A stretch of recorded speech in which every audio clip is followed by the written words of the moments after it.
જય મે વિદ્યાર્થી મિત્રો, જય મે ગ્રુપ ઓફ સ્કૂલમાં આપનું સ્વાગત છે। તો મિત્રો 11મા ધોરણમાં આપણે આજે ગુજરાતીમાં છે એ નવું કાવ્ય જોવાના છીએ, બરાબર। કાવ્ય નંબર 9 છે ચક્રવાક મિથુન। ચક્રવાક એ પક્ષીનું નામ છે મિત્રો, અને મિથુન એટલે કે જોરડું, બરાબર। સ્ત્રી વાચક સ્ત્રી સૂચક શબ્દ છે મિથુને, પણ અહીં જોડ એવું છે એ શબ્દ આપણે લેવાનો છે। ચક્રવાક અને ચક્રવાકી એવા બે પક્ષીઓની જોડ એના વિશેની પ્રસ્તુત કૃતિની અંદર વાત છે। યસ, તો કૃતિનું નામ છે ચક્રવાક મિથુન, કરતા છે મણિશંકર ભટ્ટ। મિત્રો મણિશંકર ભટ્ટનું ઉપનામ છે કવિ કાંત। કવિ કાંતનું તમે નામ સાંભળ્યું હશે, તો કાંત એમનું ઉપનામ છે। સાહિત્ય પ્રકાર છે ખંડકાવ્ય। ત્યાર પછી આધાર છે પુરવાલા। કવિ કાંતનો એક જ કાવ્ય સંગ્રહ ખંડકાવ્ય સંગ્રહ, અને એ છે મિત્રો પુરવાલા। પણ પુરવાલામાં એવા સરસ મજાના એમણે છે ખંડકાવ્ય લખ્યા છે મિત્રો, કે જેથી એને ખંડકાવ્યના પિતા તરીકે ઓળખવામાં આવે છે। મણિશંકર રત્નનું પૂરું નામ છે મણિશંકર રત્નજી ભટ્ટ। કવિ કાંત એમનું ઉપનામ છે, કવિ પરિચય જોઈએ તો ચાવણ ગામ છે અમરેલી જિલ્લાનું, એમનું જન્મસ્થળ છે, એમનું વતન ખંડકાવ્યના પિતા તરીકે ઓળખવામાં આવે છે। પુરવાલા એકમાત્ર કાવ્ય સંગ્રહ કવિનો રહ્યો છે। એ સિવાય એમણે ઉત્તમ સોનેટ પણ આપ્યા, જેમાં ઉપહાર, સાગર અને શશી આ બે પ્રકારના છે એમના સોનેટ કાવ્ય સંગ્રહો પણ રહ્યા છે। એ સિવાય મિત્રો કવિ કાંતનો પરિચય મેળવીએ તો પોતે કવિ નાટ્યકાર શ્રી મણિશંકર રત્નજી ભટ્ટ, એમનો જન્મ છે ચાવણમાં થયેલો। વિદ્યા અને વ્યવસાયના કેટલાક વર્ષો તેમણે છે એ મુંબઈમાં રહેલા, અને શિક્ષક, અધ્યાપક, આચાર્ય અને શિક્ષણાધિકારી તરીકેની છે એ અલગ અલગ સ્થળોએ સેવા આપી। પુરવાલા છે એમનો એકમાત્ર કાવ્ય સંગ્રહ ગુજરાતી કાવ્ય સાહિત્યને એમના કાવ્ય સંગ્રહ તેમજ તેમના ખંડ કાવ્યમાંથી વિશેષ સુપ્રસિદ્ધિ છે એ પ્રાપ્ત થઈ છે। ઉપહાર અને સાગર શશી એમના સોનેટ છે। એ સિવાય તેમણે ઉત્કૃષ્ટ ખંડ કાવ્યો, દેશભક્તિના કાવ્યો, સુંદર પ્રાર્થનાની ભેટ ધરી છે। એમની સર્જન પ્રતિભા ખંડ કાવ્યોમાં છે સોળે કળાએ ખીલેલી જોવા મળે છે। સંઘર્ષને અંતે પણ પ્રેમ પ્રાપ્તિ મુશ્કેલ છે, જીવન નિયતિની પ્રબળતાને પરિણામે પ્રાપ્ત થતી કરુણતા એમની કાવ્યની છે એ ચિરકાલીન છે બનાવે છે। મિત્રો એના દરેક કાવ્યોમાં જે પ્રેમ પ્રાપ્તિ છે એની મુશ્કેલી, પ્રેમ પ્રાપ્તિએ પહોંચતા એમાં સફળતા પ્રાપ્ત થાય છે એવો ઉલ્લેખ, એવી જે પોતાની ભાષા છે, પોતાનું લખાણ છે એ મિત્રો પોતાના કાવ્યમાં જોવા મળે છે। આમાં જ પણ બે પક્ષીની વાત છે, જે બે પક્ષી પ્રેમ યુગલ છે, બરાબર। ચક્રવાક અને ચક્રવાકી આ બે પક્ષી છે એની જે વાત કરી છે ખંડ કાવ્યની અંદર, અને અંતે પોતાને જે જોઈએ છે પ્રેમ એકબીજાને એ છે પ્રાપ્ત થાય છે, એવું જ કવિ કાંત છે પ્રસ્તુત કાવ્યની અંદર કહેવા માંગે છે। ટૂંકમાં મિત્રો પરિચય મેળવીએ કાવ્યનો, તો ચક્રવાક મિથુને કવિએ મનુષ્ય પ્રેમની મૂર્તિ રૂપે છે કલ્પ્યું છે। પક્ષી છે પણ છતાં કવિએ કેવું કલ્પના કરી છે કે બે મનુષ્ય હોય। અહીં પક્ષી યુગલનો અનિવાર્ય વિયોગ એટલે કે જુદા પડવું એ મનુષ્ય ચિત્ત અને સૃષ્ટિક્રમ વચ્ચેની વિરોધાભાસને પ્રકટ કરે છે। દિવસ દરમિયાન પક્ષી યુગલ સુખની ક્ષણો માણી શકે છે, પરંતુ સૂર્યાસ્ત થતાની સાથે જ બંને વિખૂટા પડી જવું પડે છે, એ એમની નિયતિ છે। શું ઘટના છે કે બે પક્ષી દિવસ દરમિયાન જે પ્રેમ પ્રાપ્તિ માટે છે એ સાથે રહી શકે છે, પણ સૂર્ય અસ્ત થતાની સાથે બંનેને છે વિખૂટા પડવું પડે છે, એનું મિત્રો એને દુઃખ છે। પરસ્પર વિયોગ ઝૂરતા આ યુગલના પ્રણયની તૃપ્તિ થવી શક્ય નથી, માટે ચક્રવાકને કહે છે એક પક્ષી છે બીજા પક્ષીને, એક પ્રેમી છે બીજા પ્રેમી પક્ષીને છે કહે છે। ચાલો આપણે એવા સ્થળે ચાલ્યા જઈએ જ્યાં સૂર્યનો પ્રકાશ લાંબા સમય સુધી હોય। સૂર્ય અસ્ત થતા બંનેને છૂટું પડવું પડે છે, એટલા માટે મિત્રો કહે છે કે આપણા એવા પ્રદેશ જતા રહી, એવી જગ્યાએ જતા રહી કે જ્યાં સૂર્ય છે એ લાંબા સમય સુધી રહે, જેથી કરી અને પોતાની જે પ્રણય પ્રાપ્તિ છે થઈ શકે। ત્યારે ચક્રવાકીને કહે, બહુ સરસ મજાની વાત છે, હે પ્રિય સખી, જ્યાં દિવસો લાંબા હોય ત્યાં રાત્રિ પણ લાંબી જ હોવાની, માટે પ્રણય સુખની આશા જ ઠગારી છે। અને અંતે સૂર્યને જગતું આ પક્ષી યુગલ આકાશમાં ઊંચે ને ઊંચે ઉડે છે। આખરે પક્ષી યુગલ સૂર્યાસ્ત થતા અંધારા ભરી ખીણમાં ચંપલાવે છે, ત્યાં એને દિવ્ય પ્રકાશના દર્શન થાય છે। આ દિવ્ય પ્રકાશનું દર્શન કવિએ સ્વીડનબોર્ગી ધર્મશ્રદ્ધાના પરિણામ રૂપ છે કહ્યું છે કે જે તેમની ઈશ્વર સંબંધી બદલાયેલી માન્યતાનું પરિણામ છે. તેમની ઈશ્વર સંબંધી ધર્મ શ્રદ્ધા બદલાઈ નહોતી. ત્યારે ખંડકાવ્યની અંતિમ પંક્તિ મિત્રો શું હોઈ શકે કે અહીં ચેતન એક દિશે નહીં, ધર્મ શ્રદ્ધા બદલાતા પંક્તિમાં ફેરફાર થાય છે કે અહીં અચેતન એક દિશે નથી. કાવ્ય સમજીએ ત્યારે વિસ્તૃત સમજીશું. એ પંક્તિના ફેરફાર થી સમગ્ર કાવ્યની અર્થ છાયા બદલાઈ રહી છે. જેને અવિશ્વાસ છે એ અવિશ્વાસમાંથી એક વિશ્વાસ તરફ છે. આ મિત્રો પ્રેમી યુગલ જે ચક્રવાક અને ચક્રવાકી છે એ ત્યાં ઝંપલાવે છે. કાંતની સર્જન શક્તિ તેમજ કાવ્ય સામર્થ્યનું આ જ્વલંત ઉદાહરણ છે. ચક્રવાક યુગલની બીજી દુનિયાની ખોજ સફળ થાય છે. સર્વત્ર પ્રકાશમય ચૈતન્ય જાણવા લાગે છે. આ રચનામાં ભાવનું કુળ છંદોલય વિધાન થયું છે જે અહીં નોંધનીય છે કે જે હકારાત્મકતા છે જે કાવ્યની ખંડ કાવ્યની એ સરસ રીતે છે કવિ આ લખે છે. મિત્રો કાવ્યના શબ્દો છે બહુ ધ્યાનથી સમજજો, કારણ કે સમજવામાં છે એ થોડું કઠિન છે. જો શબ્દોના અટપટા અર્થ છે સમજવાનો પ્રયત્ન નહીં કરો અથવા તો ક્રમિકતા ચૂકી જવાશે તો એક પણ શબ્દ એક પણ કાવ્યની જે પંક્તિ છે અથવા તો એની જે ક્રમિકતા છે અથવા તો એની વાત છે એ સમજી શકાશે નહીં. મિત્રો તમારી ચોપડી ખુલ્લી રાખજો, સમજજો અને ધ્યાન રાખજો. જોઈએ આપણે કાવ્ય અર્થ પણ લખ્યા છે બરાબર, એને પણ છે એ આપણે ધ્યાનમાં રાખવાના છે. જોતા જઈએ.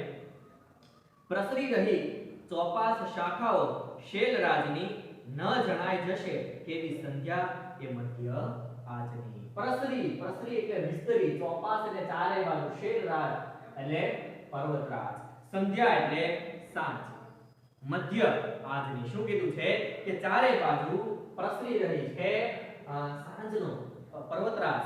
પર્વતની પાછળ સૂર્ય છે અસ્ત થઈ રહ્યો છે અને ચારે બાજુ છે સંધ્યા એટલે સાંજ થવાની છે એવો અહેસાસ એવું છે એ આખું વાતાવરણ થઈ રહ્યું છે. પ્રસરી રહી ચોપાસ ચારે બાજુ શાખાઓ શૈલરાજની પર્વતરાજની ન જણાય જશે કેવી સંધ્યાએ મધ્ય આજની. કદાચ કોણ જાણી શકે, જાણી નથી શકાતું કે આજની સાંજ છે એ કેવી હશે.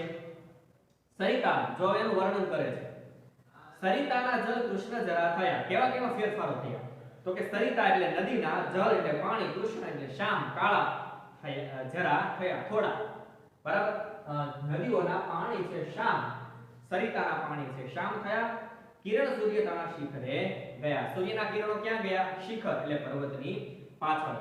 સભયનાથ પ્રિયા હૃદયે ધરે. સભય ભય સાથે, સભય એટલે ભય સાથે, સભયનાથ પ્રિયા હૃદયે ધરે. ભય સાથે એકબીજા પક્ષી યુગલ જે છે ચક્રવાક ચક્રવાકી એકબીજાની સાથે છે એ હૃદયથી ધરે છે, પોતાને ડર છે. વિરહ સંભવ આકુલતા કરે. વિરહ એટલે જુદા પડવું, આકુલતા એટલે કે અસ્વસ્થતા. બંને છે એ દુખી થાય છે કે હવે સૂર્ય અસ્ત થાય છે એટલે આપણે શું કરવું પડશે? જુદા પડવું પડશે. આની આકુલતા છે, વ્યાકુલતા છે અને મિત્રો બંનેને દુઃખ છે. ઝાંખા ભૂરા ગિરી ઉપરના એકથી એક શૃંગ વર્ષા કાલે જલ્દી જલના હોય જાણે તરંગ. પાસે સામે તમ પ્રસરતા એક ઉદગ્રીવ જોઈ ભીરું શામાં પણ નયનમાં આવતું અશ્રુ લોહી. શું ઘટના બની છે કે જ્યારે ઝાંખા ભૂરા ગિરી ઉપરના એકથી એક શૃંગ, શૃંગ એટલે પર્વતની ટોચ બરાબર અને ગિરી એટલે પર્વત. ઝાંખા ભૂરા એટલે કે આછા આછા ઉપર ગિરી ઉપરના પર્વત ઉપરના જે શૃંગ છે બરાબર, કારણ કે સૂર્ય છે એ પાછળ અસ્ત થાય છે એટલે પર્વતની ટોચ છે ત્યાં હજી સૂર્યનું કિરણ છે અથવા તો ત્યાં સૂર્યનું કિરણ હોય, ઉજાસ હોય એવું જોઈ શકાય છે. વર્ષા કાલે જલ્દી જલના હોય જાણે તરંગ. જલ્દી જલ એટલે કે સમુદ્રના પાણી, તમ એટલે અંધારું, સોરી પછીનો શબ્દ છે. વર્ષા કાલે જલ્દી જલના હોય જાણે તરંગ. તો એ પર્વતની ટોચ ઉપર જુએ છે કે વરસાદ પડ્યો હોય છે અને જલ્દી જલ એટલે કે સમુદ્રના પાણી ત્યાં હોય એવું એને જણાય છે. પાસે સામે તવ પ્રસરતા એક ઉદગ્રીવ જોઈ. તવ એટલે અંધારું બરાબર અને ઉદગ્રીવ એટલે ઊંચી ડોક. આ જોઈ એકબીજાની સામે જોઈ અને ઊંચી નજર કરી અને પર્વતની જે શૃંગ છે ટોચ છે ત્યાં જુએ છે. ભીરું શ્યામા પણ નયનમાં આવતું અશ્રુ લોહી. ભીરુનો મતલબ ગભરું, અશ્રુ એટલે આંસુ. આવી રીતે છે હું જે જુએ છે તેની સાથે આંખમાં એક આંસુ છે તે આવતું જુએ છે. નયન એટલે આંખમાં આવતું અશ્રુ લોહી. વિહગ યુગમાં કિશોર રણગ્ન રસગ્ન એ રસમહિજ પરસ્પર મગ્ન એ નિર્ભૂત અત્ર અહર્નિશ આવતું રમણ આચરવા મન ભાવતું. અને એકબીજાથી છે એ કઈ રીતે પોતે છે એ સાથ છોડવા નથી માંગતા એની વાત કરે છે.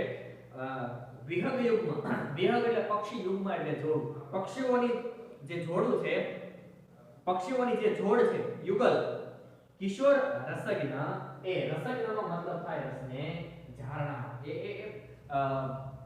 બાળપણ, કિશોર એટલે એક પ્રકારનું બાળપણ, નાના હોવા નાના એ નાના જે પક્ષી યુગલ છે તેને એકબીજામાં છે એ એકબીજાના રસને જાણી શકે છે.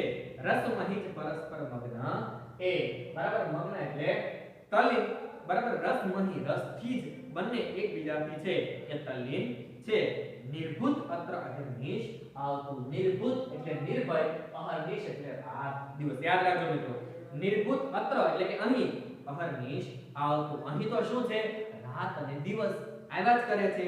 રમણ આચરવા મન ભાવતું. રમણ એટલે વિલાસ, ક્રીડા કરવા માટે, બરાબર એકબીજાની પ્રેમની પરિતૃપ્તિ કરવા માટે છે એ પોતાનું મન છે એ તરફ ખેંચાય છે.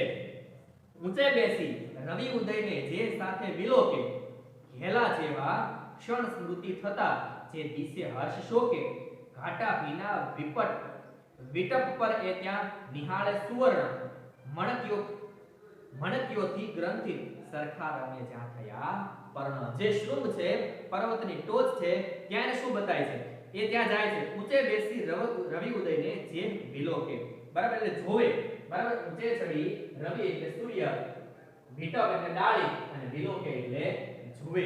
શું જુએ છે? ઊંચે બેસી રવિ ઉદયને જે એટલે જે સાથે વિલોકે, વિલોકે એટલે કે જુએ છે, બરાબર ત્યાં ઊંચે સૂર્ય છે એ ઉદય થઈ રહ્યો છે એને જોઈ રહ્યા છે. ઘેલા જેવા ક્ષણ સ્મૃતિ થતા જે દિશે હર્ષ શોકે. દિશે, દિશે એટલે પણ છે જોવું એવો થાય, બરાબર ઘેલા જેવા ક્ષણ એટલે પળ, સ્મૃતિ એટલે કે યાદ થતા જે દિશે હર્ષ શોકે. એક બાજુ સુખ છે એક બાજુ દુઃખ છે, કારણ કે અહર્નિશ રાત દિવસ થાય છે એટલા માટે. ઘડીક છે એ હરખાય છે તો ઘડીક દુઃખ પણ પામે છે. એ સ્મૃતિ યાદ કરતા ઘાટા વિના વિટપ પર એ ત્યાં નિહાળે સુવર્ણ. વિટપ એટલે વૃક્ષની ડાળી અને ત્યાં જ્યાં બેઠા છે અને એના ઉપર પાણીના જે બૂંદ છે એને નિહાળે સુવર્ણ એટલે કે સોનું એવો મતલબ છે એ થાય છે. ઘાટા વિના વિટપ એટલે કે ઘાટા વિના કે જે વૃક્ષની જે ડાળી છે એના પર બેસી અને જાણે કે પોતાનો સમય સુવર્ણ સોના જેવો હોય નિહાળી રહ્યા છે. એ સિવાય મણિક્યોથી ગ્રથિત સરખા રમ્ય જ્યાં થયા પર્ણ. મણિક્યોથી એટલે માણેકથી ચડેલા, મેં તમને કીધું ને પર્ણ પર પડેલા બુંદ. રમ્ય એટલે રમણીય, રમણીય છે એ ગ્રંથિત એટલે કે ગંઠાયેલું. મણિક્યોથી સોરી ગ્રંથિત એટલે જડાયેલું, બરાબર જડાયેલું સરખા રમ્ય જ્યાં થયા પર્ણ. રમણીય એટલે રમણીય છે એના પર્ણ, એના પાન છે વૃક્ષની ડાળીના જોવા મળે છે. હરિત નીલ સુદૂર વનસ્થલી પર મળી સુકુમાર મૃગો રમે. ઉપવનો તણી સૌવૃત આવલી મહી જવા પ્રણય તરુણો ભમે. હવે એ આ જોવે છે આ વિસ્તારમાં એક હરણને જોવે છે. કોને જોવે છે? હરણને. રમ્ય એટલે રમણી સોરી, સુદૂર એટલે ઘણું દૂર, બરાબર સૌવૃત એટલે ઢાંકેલું, આવલી એટલે હા. જોઈએ શબ્દો હરિત નીલ સુદૂર વનસ્થલી. હરિત નીલ એકદમ હરિયાળું અને નીલા રંગનું, દૂર વનસ્થલી એક વન જુએ છે, બરાબર ઘણું દૂર. સુદૂર એટલે ઘણું દૂર એક વન જુએ છે. પર વનસ્થલી પર મળી સુકુમાર મૃગો રમે. એક કોમળ, ખૂબ કોમળ અને સુંદર બે મૃગો એટલે કે હરણ ત્યાં રમી રહ્યા છે. ઉપવનો તણી સૌવૃત આવલી. આવલી એટલે હા, સૌવૃત એટલે મેં તમને કીધું કે ઢંકાયેલું. ઉપવનોથી ઢંકાયેલું, વૃક્ષોથી વનથી છે એ ઢંકાયેલી આખી હારમાળા છે. મહી એટલે અંતર જેવા પ્રણય તરુણો ભમે.